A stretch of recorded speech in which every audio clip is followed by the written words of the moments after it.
So learning effective ways to manage frustration, I actually consider a limiting factor for most people. Most of us, all of us on the call even, we have enough skills to do the things we want to do. We really have plenty of skill. We have a problem with managing all the that gets in the way of doing it. Very few of us really have actual deficiencies in basic adult skills. Cooking, measuring, shopping, having conversations, etc. We can all manage these things. It just so happens that in some situations, we have a more difficult time doing it than others. And that hints at frustration management. So learning effective ways to manage frustration with performance anxiety, for example, is it lowers the rate that it occurs and the intensity if it does occur. So a social phobe will sensitize themselves to a frustrating stimulus like a crucial conversation. Oh my God, what do they think of me? What do they yell at me? I might as well avoid it. Why bother? Freaking out. Okay. Now, by incorporating a rational strategy through and around that frustration, like making a script and practicing, or better, role-playing that script with somebody else. Fire drills work for a reason. They really do. Okay. In this context, the social phobe can dull and even neutralize the anxiety over the two big frustrations, the prospect of having the conversation and the conversation itself. So we can tie this back into punishment reward a little bit. You can make some of the connections as we go throughout this story. So I like to tell this story, I call it punishment by reward. I throw my boy Jeff under the bus. My name is Jeff.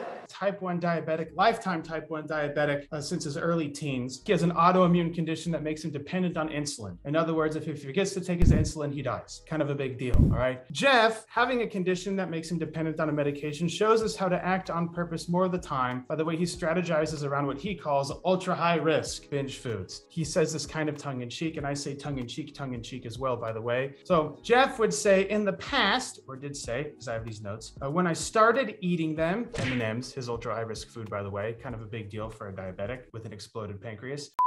So in the past, when I started eating M&Ms, I kept going until it landed me in the hospital more than once. Life-threatening, costly, and an embarrassing affair over M&Ms. Okay, so what did Jeff do? He started observing how he behaved around M&Ms, and he found common factors in the M&Ms situations. And he reported back that I started spewing distortions like a fire hose. So we cover our 4Ds. We have demandingness, should, must, have to, need, oughta, or else. We have everything sucks. It's horrible, terrible, awful, dramatizing. We start despairing, or actually then we start downing ourselves. I'm a stupid idiot. I can't even do simple math. What's my problem? Okay. Or we start downing other people, or downing the M&Ms. Stupid M&Ms doing this to me like that. Okay. I'll give some of his examples. He goes, why do healthy people get to have whatever they want? Healthy people can eat anything they want. I never get to eat what I like, and I should be able to have at least some. M&Ms are the best thing ever. So you can dramatize in the other direction too. I can never resist M&Ms. Things that he would catch himself saying to himself or even out loud. I have to resist M&Ms or else I'll end up in the hospital again. You don't want that. Or I must avoid M&Ms at all costs. Why bother? Screw it. I can just take more insulin. These distortions end up piling up. And then of course he has many variations depending on the situation. He got himself into double trouble. He would get frustrated and then start distorting the situation and then get frustrated that he got frustrated. Eventually he would start despairing and say, F it, need all the M&Ms. And sometimes he'd go to the hospital and sometimes not. Okay. Sometimes he would just wake up because his liver went, hey, live. And then sometimes that happens. If that happens too many times with the diabetic, your liver starts to forget. But that was open for another can of worms. He would sensitize himself to the frustrating stimulus by getting frustrated. And then he would start using language to dramatize and despair and demand and dramatize and despair and down himself and to make demands, etc. Punishment, right? This turns into a pretty punishing consequence, right? Going to the hospital because you ate some damn M&Ms. So the punishment or an outcome that leads to avoidance happened because of something rewarding. M&Ms, rewarding AF. For real, M&Ms, super rewarding. It also caused punishment.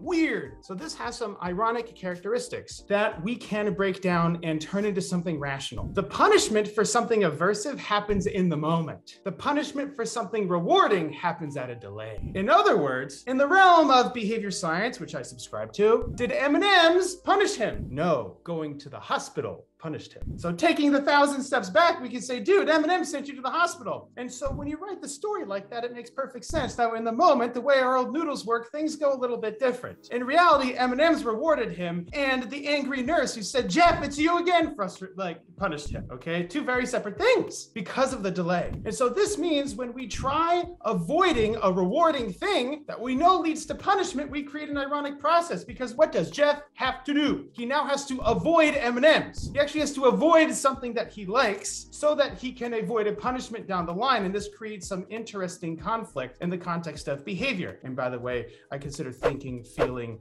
doing, excreting hormones, I consider all that stuff behavior. So it causes interesting behavioral conflicts. So in an ironic process, getting the result you want, or rather you get the result you want to avoid when you try to avoid it. So if I say, don't think about the pink elephant, don't think about the past. See, the dominant parts of these sentences really, just because of how language works, forces us to focus on the very thing we want to get rid of. So if you want to forget something, for instance, how do you know if you forgot it? You have to audit to see if you've remembered. Okay, you've created an ironic process. So that sort of stuff, just throw it in the garbage. You can change what you do though. And then you start forgetting on accident. In other words, forgetting on purpose fails. Forgetting on accident works every time. This makes resisting temptation, really hate that phrase, a frustrating stimulus all in itself, because by avoiding the hospital, the bad thing, he has to avoid something he likes, which creates another frustration, which he avoids by, guess what? Eating the damn M&Ms. Real awkward. So this makes resisting a temptation a frustrating stimulus, and this means it does end up transforming the punishment. In other words, he can only stay away from M&Ms doing this to him for so long. Okay, the M&M's just standing there taunting him. I can't, and then he avoids the punishment of the M&M staring at him by eating the M&Ms. So what happens when we get punished? Again, we avoid it. And so this results in double avoidance, or we avoid our own methods of avoiding. He avoided the M&Ms, and that sucked. So he avoided his avoiding of the M&Ms by eating them. So to frame it another way, fewer people would drink alcohol in excess or at all if the violent headaches, vomiting, questionable changes in behavior, etc., all happened before you got drunk. If all that shit happened before you got blasted, the chance that anybody would go get drunk would approximate zero. And so that sort of story kind of tells us the discrepancy between when something aversive happens, we try and get away from it immediately. Now, if something good happens that leads to something bad later, it causes a lot of confusion.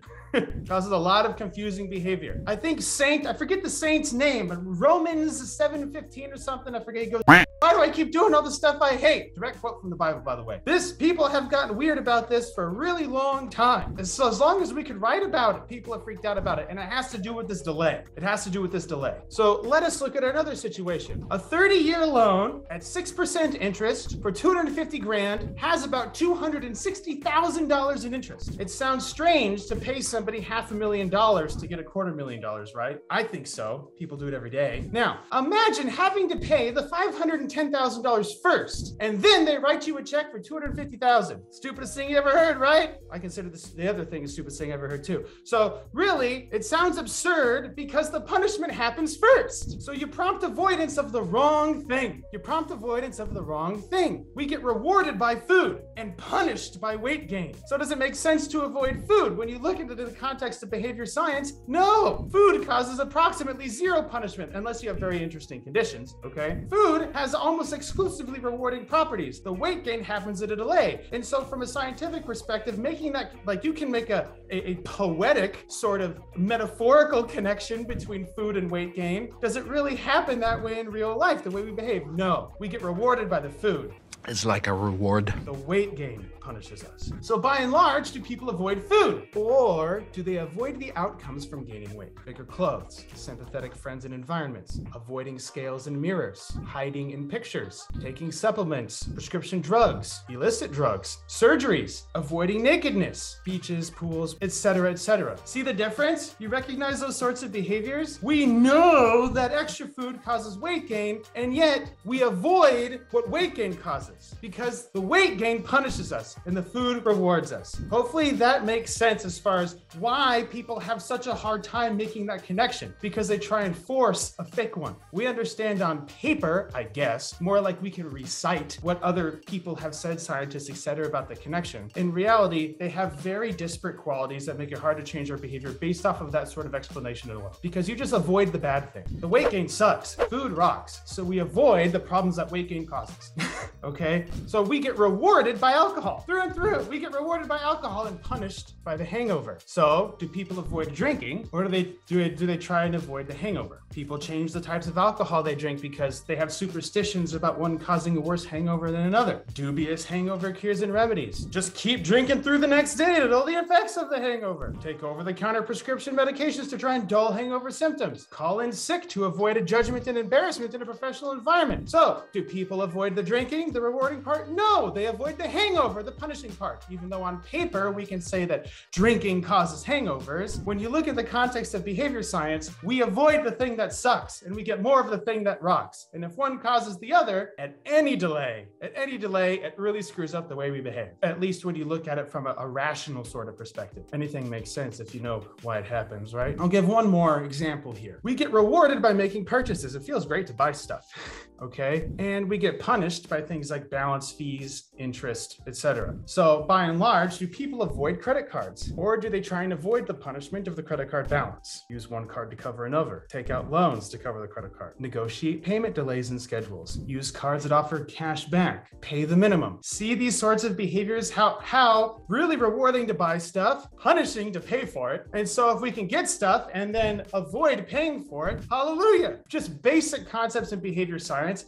on a business level leads to that sort of what apparently looks like an addicting behavior or addiction. Really, you just have a reward that has a delayed punishment. And so people end up avoiding the wrong thing over and over and over and over and over. So going back to Jeff, so although Jeff learned to move his ultra high risk foods over there, an often viable strategy, he then realized, or more specifically dramatized, that I would see M&Ms wherever I go. He would start dramatizing another way. Everywhere I go, I see M&Ms. I went to the gas station, went to the store, went to the vending machine, the community bullet works. At work, they would just taunt me everywhere I went, everywhere M&Ms. And so avoiding them, which helped him a ton at home, stayed specific to home. So now he has maximized his strategy to avoid the frustrating M&M stimulus at home. To go back to our effective versus absolute skill, he can absolutely avoid M&Ms at home. Now, if we change the situation, things get different. Things change. His effective skill drops way low in different situations. So that meant to succeed, it would take a skill or two with greater transfer to other contexts, other than just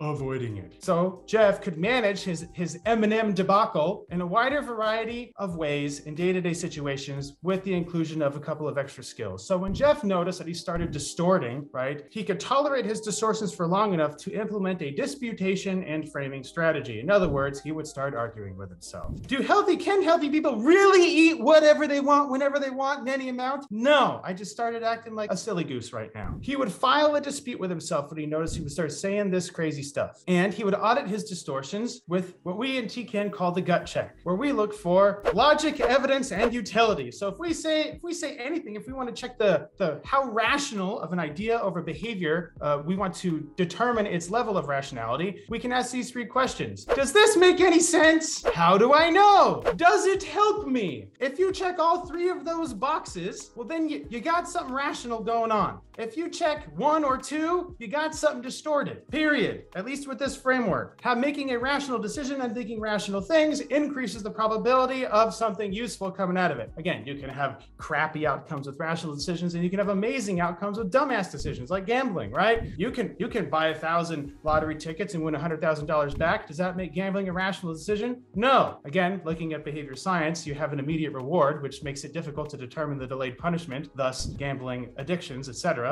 So it still falls under the same premises. So he would ask himself, well, where did this judgment come from? What proof do I really have? I never get to have M&Ms. I had M&Ms an hour ago. I never get to have M&Ms, okay? And does this help me now and later? So when he says, I never get to have M&Ms, I never get to have whatever I want. How do you make this into a more rational statement? I wanted M&Ms when I walked by them at the grocery store versus I never get to have M&Ms. I walked into the grocery store and I wanted M&Ms. So what proof do I have that I never get to have M&Ms? Well, I actually eat M&Ms. I eat more than my regular insulin use can handle and less than I want to have, okay? Stating some facts here. And so how does this demand, I never get to have M&Ms, which makes the implicit demand, I must have all the M&Ms I want or else, okay? Dramatizing, you can find implicit demands in these things pretty easy. So how does this help me now and later to think that I never get to have M&Ms? And he actually gave a really good response. He said, well, it tastes good when I eat them. And then I get mad at myself that I like them. And then I keep going and I get fatter and sicker. So it kind of helps me now because I get in a better mood. And it kind of hurts me a little bit later because my mood plunges. And then it hurts me later because sometimes I end up in the hospital and I run out of insulin because I use so much of it eating the damn M&Ms. So really, he had to stand years of pricking, injecting, and obesity, etc., along with expensive and maddening overnight visits to the hospital because he just freaked out and ate all the M&Ms. So after a few times he did this, and I say few like a few gajillion, all right?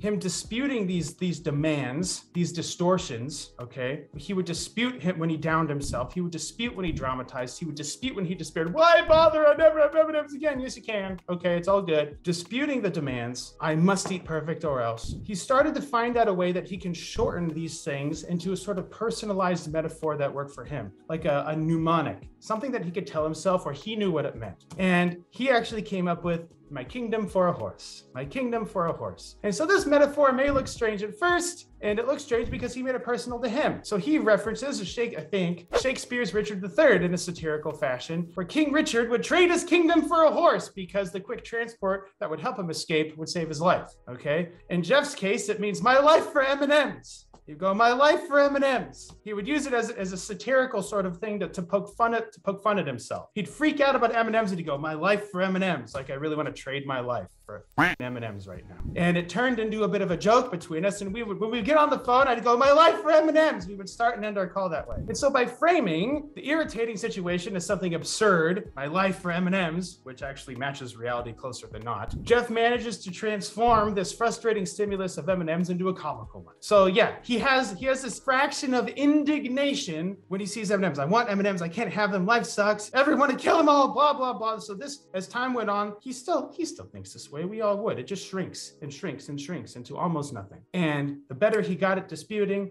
the faster he started laughing at himself about it. That he would trade his life for M&Ms. Oh, with enough practice, he would soon start laughing at himself whenever he dramatized his M&M situation. So that concludes my ranting on the skill objective gap and punished by rewards. Covered a lot of stuff. Thank you so much for learning. Stay rational. Dr. Kashey out.